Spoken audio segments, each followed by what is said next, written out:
I like your sweater. I like your sweater. Did your husband make it for you? We don't go into spoilers for you know what. I like your brisk bottle. My what? Your brisk bottle. Oh, my brisk bottle. Yes. I feel like I'm doing like a promotion. Like you ever see like those like Coca-Cola commercials? Like I feel like I'm doing like a brisk commercial right now. We're about to get copyrighted. Right. One thing to add to the list. Well, how's your holiday so far? I just wanted to ask you. It's a little busy, you know. I mean, holidays now when you're older just kind of seem like deadlines as opposed to like festive. So, but did you get anything cool for this holidays? No, no. I'm mostly giving. You got stress and a podcast. That's it. I got whoever is like supporting us. That's it, and I appreciate it. I got a good gift for you though, so don't worry. You like, do? Yeah. Oh. When we do our Spider-Man No Way Home episode, we'll do you can unbox your gift. Oh, thank you. Don't worry. I gave you like a used condom wrapper for some reason. It's just like something dirty. It's like a metaphor. Yeah. It's like a metaphor for this podcast. Right. Well, thank you. That's cool. I can't Yeah, wait to no do the problem. review. See you then, I guess. See you guys. I know it sounded like I was saying bye. We should do like a reversal like next year. Like you should do the intro and then I just like I want to see like we should do like an opposite day, or like you're like, hey everybody, welcome to the episode with Dylan and Akram. I feel like I would feel like bad if like if they seen me speak first, but like at the same time too, I would feel It's super like, who good. the fuck is this? Right? Like what if like either one of us is gonna feel bad if like people stay or leave. Mhm. I can't wait. Yeah, we should do that. In time. But I got some cool gifts this year. Since you didn't ask. Wait, what? Because I asked you what you got, and you said you didn't. Oh shit! Well, like, yeah, let me know. What? Oh wait, did you find out who that was? Who was that from? Who? That book right there. Oh, I did. It was one of my friends. Oh yeah, she told me. But yeah, I got this cool Star Wars complete vehicles encyclopedia. So it's very illustrative. yeah, I got that too. That I haven't. Well, I made it to the end, but not so much. I have that one. That one's really I good. think it's a collection actually, because the whole thing. I know there was a bunch of books before that I used to read, so I think they just compiled it. Yeah, that's great. This goes from the Clone Wars to the sequel trilogy. Yeah, that's great, especially getting into Star. I forgot the guy. He's like in charge of all the fucking things in Star Wars. He's like always there, credited too. Yeah, that's great. You get that. So you have that. Get the one that's like the complete visual guide, where it's like it shows all the costumes, the different tech and stuff like that. That's cool. The only thing I got was these drumsticks. That's it. I mean, I also have these too. Hey, My lightsaber chopstick. hey. Weebs forever. I still miss my my spoon from the Revenge of the Sith I know. premiere, when they included those little lightsaber spoons in the cereal boxes. See, some of y'all don't remember that. That's like OG, like nostalgia right there. But yeah, it's so funny. Like, I miss old consumerism. Right? Yeah. That's so crazy, and I feel like everything is so marketed now. Oh, hugely, yeah. And I mean that's the thing. It's just capitalism in a nutshell. Anything can be marketed. So that's why Yeah. Christmas times is like fucking depressing sometimes too. I know. I feel like I'm obligated to get a gift now, and I feel like social media takes advantage of that, and just like I just see it everywhere now. Like, God forbid, like I go on Etsy just to look up something, and then I get like 7 advertisements the That's next how it day on is. my Instagram. I'm like, all right, I get it, Zuck. Like, Yeah, I know it's fucking becoming almost like cyberpunk I know. like advertisements all over. We're gonna be living in the Matrix soon. Hey, we stick watch for the review. I know. Shameless plug. I'm watching it right after this guy. yeah, his bitch ass has to catch up. Welcome, everyone, to another episode of the Lunch Table Podcast with Dylan and Akram, where we do news and reviews on your favorite movies, games, and TV shows. We are getting into the holiday spirit with the last episode of Hawkeye, episode 6, titled So This Is Christmas. So sadly, this will conclude the last Marvel TV series of the year. But I think literally and figuratively, they went out with a bang. So I'm sad to see it end, because it was such a delightful series to watch. But I think it hit all the right marks for me. But Akram, what did you feel about the finale? So this is Christmas? No, it's what Christmas is supposed to be. It was really fun. It was a blast. I think it hit all marks for me. We had some predictions from last episode, and I feel like some of them came more into light here, and I'm glad about that. We got some confirmation on what the watch is, or more so, what does it symbolize? Kingpin obviously is here, and in glorious fashion, he's here. Might I say in that? But yeah, and we also see more of Yelena. That's awesome too. I like there's like some resolution there. Yeah, it was a great episode through and through. What do you think about it?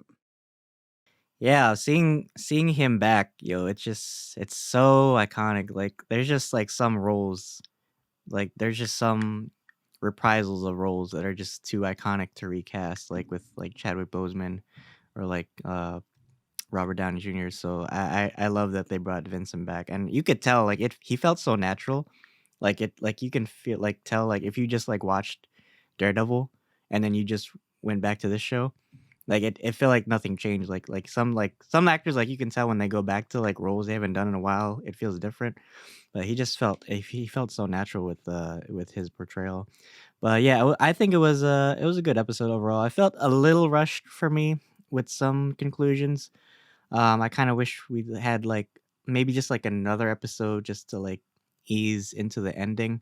But it definitely, like you said, it resolved a lot of conflicts going on because we had like three major conflicts going on with like you said, Yelena, and then Maya's arc also ended in this episode, and of course Clint and Kate, right? So the main the main narrative of the story. So I enjoyed it overall. I think it was a very campy episode, but I think they filled it. It was a good balance of like humor and action. We got to see more of like Hawkeye's trick arrows, so it was cool like seeing him like build his own arrows, right? Because it shows like he doesn't just rely on like Tony Stark or like somebody to make his own arrows. Um, and yeah, and Kate finally like she's kind of like she became his partner, right? Because that's what she really wanted in the end, was like just to meet her hero and like make him proud. So that was really cool. I love what they did with that. But yeah, Fisk, going back to Fisk, like so the episode started off with him.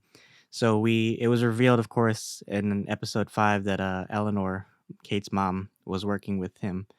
Um, for a long time they said, like, because apparently like Kate's dad like owed a debt, and I was still a little confused about that because I was like, because they never really like showed like what happened to the dad. So I was wondering like maybe like did like Fisk like hire somebody to kill him, or like did Eleanor kill him? So it wasn't like, because it was weird because like they didn't show him in the first episode. Like it just like conveniently jumped to like the Avengers like fighting the Chitauri. So I think that was a little weird for me. So I wish they would have like wrapped that up. But yeah, we saw Maya finally come to terms with like it's so obvious like that she believed Clint at the end of episode 5, and now she's out for blood for King, and Kingpin even knew too. Like he was like, yeah, she's turned against us, right? Um, but yeah, I felt like this is going into spoilers, but I kind of wish that they didn't kill him off so early. Because we just got him back, and then like in the end of the episode, they just like killed him off. So I kind of wish like he had a bit more time to like show off his character. Like if you're gonna bring him back, why kill him off so early, right? Because especially because like Echo is getting her own show, so it's like why not bring him into her show, right? But how did you feel about it? Well, I think he is going to end up in her show because in the comics, as you can see on the screen right now, there's that panel where she does shoot him in the head and he's trying to convince her not to, but she does anyway. And later on at the end, I'm not sure because I haven't read the comic, but apparently he was like blinded. I don't think here he'll be blinded, but I think he made it, or at least she thought she shot him like in a chest or something. And obviously his suit's made out of the special fabric. So I think that he isn't dead. I think that he will come back and full force, right, in Echo. And will that cross over with Daredevil, any Netflix shows? I'm not too sure. I'd love to see that. But yeah, I felt like Fisk here was I loved his performance. Vincent D'Onofrio's performance is amazing still. But also it's like kind of weird because here he's like mega OP. We always talking about that like in the MCU is like everyone's getting like very powerful. He ripped the car door. I mean, yeah. Oh, that was weird. Yeah, he's like apparently like, well, because I remember he was strong in Daredevil, and he held his own in Daredevil too. Like there was times like he would fight like Matt or like even like the Punisher, right, in season 2 when he held his own against Frank. So he's a good fighter. Like he knows he can like he's a brawler. But I know that was a little weird, like seeing him like rip a car. I was like, damn, are you the fucking Hulk? I mean, it's like Like, the comics too. Like the comics, yeah. he's like mega OP, but I like think they were here, trying to make him more like comic accurate. exactly. So like even with he has the cane now, and like I think at one point he was smoking a cigar too or something. I forgot, but but yeah, I kind of wish they left it open ended. Well, they kind of did because they didn't really show Maya they showed her pointing the gun, and then it just like panned up, and then you heard a gunshot. So we didn't really see her kill him. But you hear a thud too on the ground. I did hear like a Yeah. thud, so I was thinking So maybe he's still alive and she just like fucked off somewhere. it's kind of open ended. So I don't know. Maybe we'll see him in Echo or Future because it's like I kind of want to see more of Fisk, you know, because Think like so. Vincent D'Onofrio, like, and then of course we're going into more spoiler territory, but you know Daredevil was confirmed in Spider-Man No Way Home, so it's like yeah, like you said, I hope we see like Matt join Echo too because they link up in the comics too. They do, and I It's think that'll be great, like just to put him in there, right? Because why are we getting an Echo show by itself? Like, what's the significance? What does she have to exactly. contribute? This is it, you know? Hmm. Yeah, I totally agree. But moving on, we also, of course, we were talking about Yelena, so she finally gets the closure for Natasha, which I was really happy about. That makes me wonder, like, because she didn't finish her mission, is like, what is she gonna tell Valentine, right?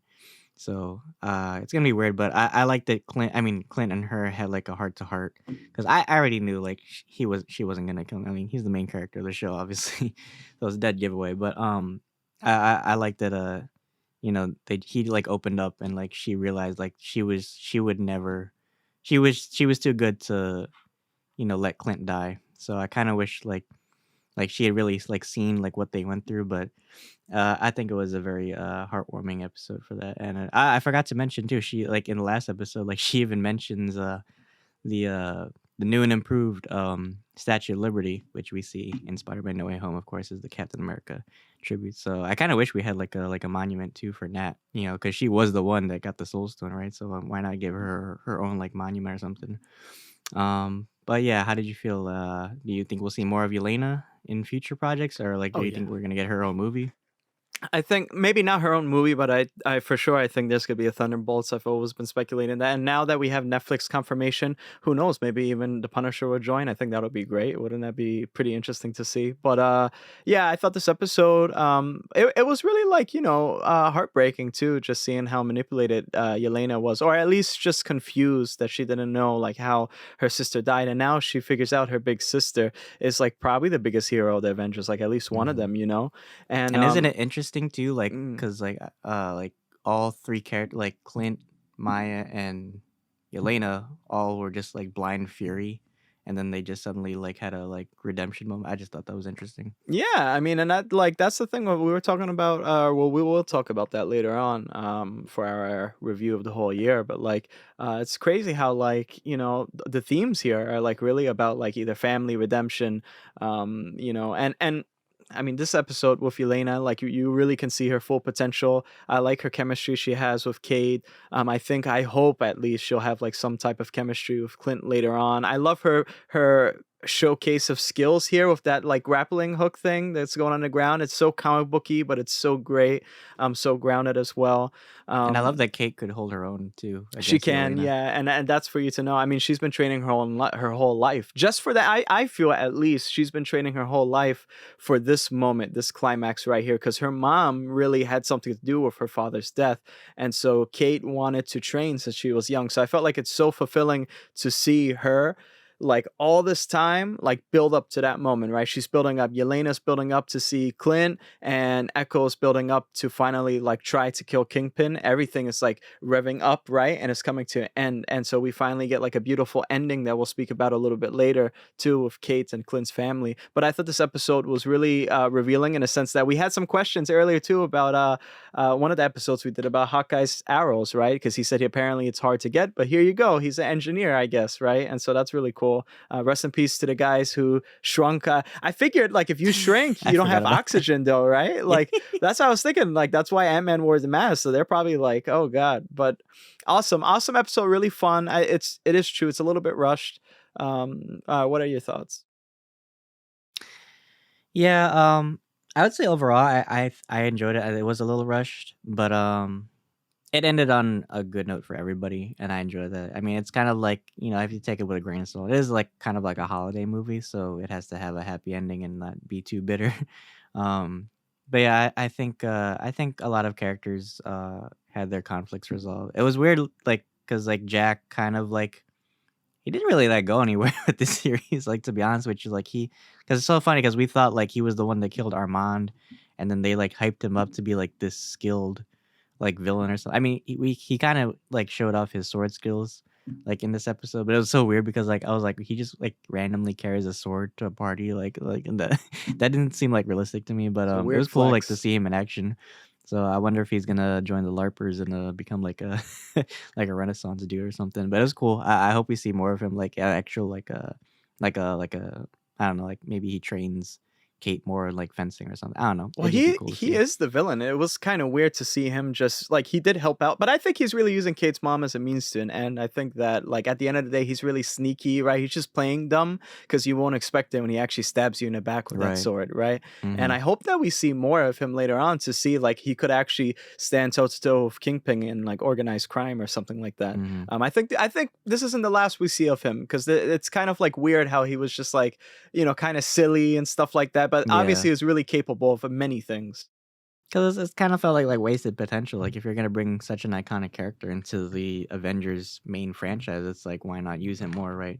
But I agree. I think we're gonna see more of him. Hopefully, maybe even an Echo show. We'll see more of him too.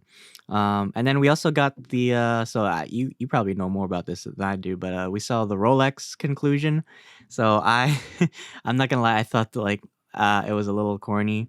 Because I thought it was like, oh, like Hawkeye just gets like an anniversary gift back or some shit. But obviously there's a bigger narrative to that. So tell us what you know about what the Rolex means.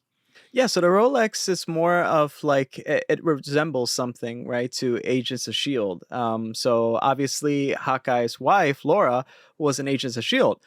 Not in the show, but she was an agent of Shield, and she's Agent 19. Agent 19 is Mockingbird in the comic books, right? As you can see on screen right now, there was a different Mockingbird, which was in Agents of Shield, the show, but she had a different love interest. Here, obviously, she's like married to Clint, right? And I always thought that was weird. I was like hoping that one day Agents of Shield would cross over with like the main canon for MCU. I remember this is like phase 2, phase 3, or yeah, like phase 3 when I was thinking about this now. And now the MCU is like huger than it was. But yeah, so she was Mockingbird, right? A special agent that's kind of akin to Black Widow. She has, as you can see on the screen too, just like different talents, different weapon sets, very akin to Black Widow, I would say. So it's cool because Clint always in the comics had like this love interest in Mockingbird. So I find that like really clever. That it makes sense because she was speaking German before, right? And it's like, Mm-hmm. oh, she knows what's going on, and also like she's very I don't know, she's just very like relaxed whenever she's talking to him about stuff involving Mm-hmm. Avengers business, and it's like Like I she's almost like too understanding of like his yeah. situation. Yeah. Yeah, exactly. It's just I thought that was really cool. It was like some speculation back then. People were saying that. I just didn't think they would go down that route because Agents of Shield. But I Mm-hmm. guess a lot of people are saying on Twitter actually that the character split into two. So there's like two Mockingbirds kind of. So maybe that's Mm-hmm. like a type of role that some people play in Shield way back when. So it's cool. I mean, at least now she's safe. Like Mm-hmm. nobody has that.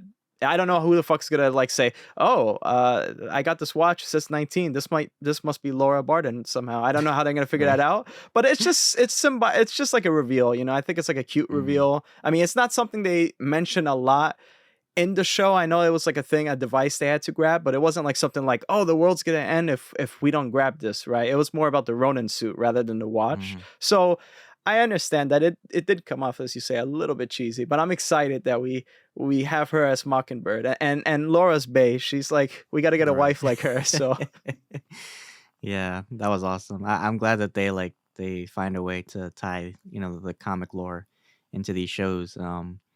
But yeah, I think overall this was a really good episode. They managed to like balance the action and the comedy really well. That tracksuit fight, that was wow. I thought like they were gonna get like backup or like Maya was gonna like help them out, but like no, they held their own for a good while using all those. Those were like some of those craziest arrows I've ever seen. Oh, so Like good. they had like magnet arrows. They had like this giant cushion arrows. Those were crazy. Just like seeing like how much power like Clint has in just those tiny arrows too. I love the elevator scene too with Yelena. I just thought that was so funny. Oh, that Like was really good. Yeah. yeah, when she slapped Yelena. I would have been scared too. Cause like I know I would have shot myself with my own gun. I would have been like, Oh no. oh no. Plus that's Florence. You can't hit Bay. Like I almost wanted to slap Kate, just be like, no, that's my Bay. Uh-oh. Well, that was funny. But how would you rate the show with the other MCU shows that we it's not my favorite to be honest. Like, but I think it was still like a worthy contender. But how would you rate it? We've talked about this before, but like most of the Disney Plus shows have something major to contribute to the MCU. Obviously, this show more so is about contributing Netflix characters, right? I think that this show, like if I had to rate like where this stands in the list of like Disney Plus and Marvel related shows, I would say like this is probably so for me it's like Loki, then it's probably Falcon and Winter Soldier, then it's probably What If, and then it's WandaVision, WandaVision. yeah, and then it's Mm, this. So like this is makes the bottom of my list. The reason being mm, is like I dug the themes a lot and I dug like the resolutions of conflicts. It's not my type of show where I feel like it really gives more to the whole experience of the MCU. mm-hmm. It's just Netflix, but it's not really like some device like a timeline or something, which is okay. But like I felt like it could have done more with like talk more about Kingpin, like organized crime. Maybe it's really bad. Like this, you could maybe bring Spider-Man into something right along the lines of like fighting or trying to take down Yeah, because it was a Kingpin. very street level like show, like compared to the Yeah. other shows we've seen. How about you? Yeah. What would you rate it? No, I think your list is fair. I don't think it like because like you said, like the other shows obviously had bigger contributions to the main MCU. I think it was a fun show. It was very campy, so you kind of had to just take it as it is. Um, but it definitely felt like a Marvel style show. So I would rate it low, but not just because I didn't like it. I thought just like compared to other shows that we've had that just like like WandaVision still blows my mind to this. I know like you're not like a huge fan of WandaVision, but it's still like as far as like storytelling and the narrative, I just think there's like some moments that like hit deeper for me than it did for Hawkeye. But I think overall I would give this show like I would say like 7 or 8 out of 10. It wasn't the best show, but I still loved every moment of it. I think like the transitions and the music, like the way they used like Christmas music, was done really well. Even like the title screens and like the graphics, obviously it was a memorial or a homage to the Hawkeye comic too. So I think actually this show felt very like comic accurate actually. That's so funny with Um, Kingpin that we were just talking about earlier. That's so yeah, true. Yeah. and yeah, who would have thought, right? Because they could have went several different ways with this show, but the fact that they not only brought back Kingpin, but they brought back Vincent D'Onofrio's Kingpin, that just they went above and beyond for that, and they wanted to give the fans what they wanted. So I love that aspect of it. I hope other shows continue to follow that route of sticking to the comics lore. I mean, even if they throw their own twist on it, I love like seeing different ways of storytelling too, but pay respect to the comics, right? So yeah. Any last thoughts before we close or? I just can't wait to see the next lineup of Disney Plus shows. I can't wait to see Miss Marvel. I can't wait. There's so many coming. I wish we got more confirmation. Probably we will soon, like after January, or maybe during January, at least. Yeah. So I can't wait for you guys to see other reviews from us. Just stick around. I think you guys will enjoy it. Definitely. Are we still getting the Guardians of the Galaxy holiday special too, or is that next year? I thought it was this year. I guess I thought it was this year too. For everything some got reason. delayed. I think it's just Yeah, everything's delayed with COVID and stuff. Yeah. probably. Yeah, but I'm definitely excited for what Marvel's got cooking up for us for next year. So we'll just have to wait. But thank you guys for joining us for our Hawkeye finale. Be sure to check out our other videos too. If you haven't watched our previous videos, we have a whole playlist for all our episode reaction videos for the series, and be sure to check out our other reviews for the other shows as well. But I just want to say happy holiday, guys, to you. I hope you all have a very Merry Christmas and happy holidays, Happy New Year. So next video we got coming out is our Matrix review after I watch it right now. So stick around for that. And then we also have our No Way Home review, because I know you guys have been dying to wait for that. It's been the biggest movie of the year. So we definitely have a whole thing planned out for that, because there's a lot of notes we took for that movie. And then we have, of course, Book of Boba Fett and our New Year's reflection video, which is looking back at 2021, our podcast, and just the world of entertainment and pop culture as a whole. So thank you guys for sticking around, and thank you for having lunch with us. See you guys.